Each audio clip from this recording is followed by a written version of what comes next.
મહીસાગર જિલ્લાના વીરપુરમાં સરકારી અને ખાનગી જમીન પર કથિત દબાણના આક્ષેપે તપાસની માંગ ઉઠી। ગૌચર, કોતર અને નદીપટની જમીન પર બાંધકામ સહિત અનેક ગંભીર આક્ષેપો સંબંધિત તંત્ર પાસે નિષ્પક્ષ તપાસની માંગ। મહીસાગર જિલ્લાના વીરપુર વિસ્તારમાં કેટલાક બિલ્ડરો સામે સરકારી તથા ખાનગી જમીન પર કથિત ગેરકાયદેસર કબજો, ગૌચર અને કોતર જમીન પર બાંધકામ તેમજ લાવરી નદીના વહેણને અસર પહોંચાડતા કામો કર્યાના ગંભીર આક્ષેપો સામે આવ્યા હોવાનું સ્થાનિક સ્તરે ચર્ચાઈ રહ્યું છે।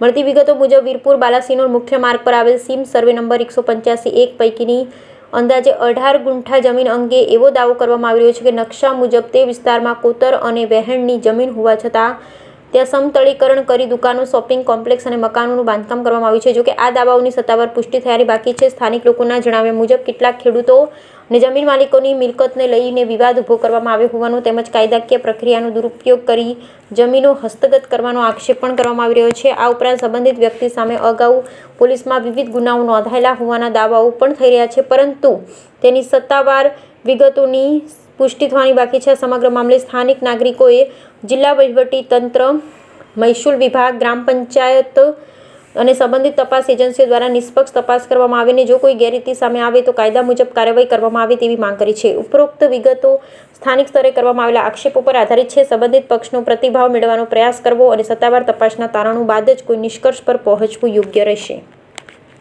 આપની શું સમસ્યા છે? મારી સમસ્યા સર્વે નંબર 185 પૈકી એક જે જમીન વડીલોથી અમારું નામે ચાલતી આવે ને હાલ અમારું નામ પણ ચાલુ છે। સદર જમીન વેળાકોતરમાં બતાવવામાં આવી અને સદર જમીનમાં ખાનગી સમયે બાંધકામ કરી દીધું અને શોપિંગ સેન્ટરો, મકાનો તથા દુકાનોનું બાંધકામ કરવામાં। કયો સર્વે નંબર? 185 પૈકી એક। કેટલી જમીન છે? 18 ગુંઠા જમીન અને અમે માગણી કરીએ તો આ જમીન અમારી વેળાકોતરમાં બતાડવામાં આવે તો વેળાકોતરમાં બાંધકામ થઈ શકે?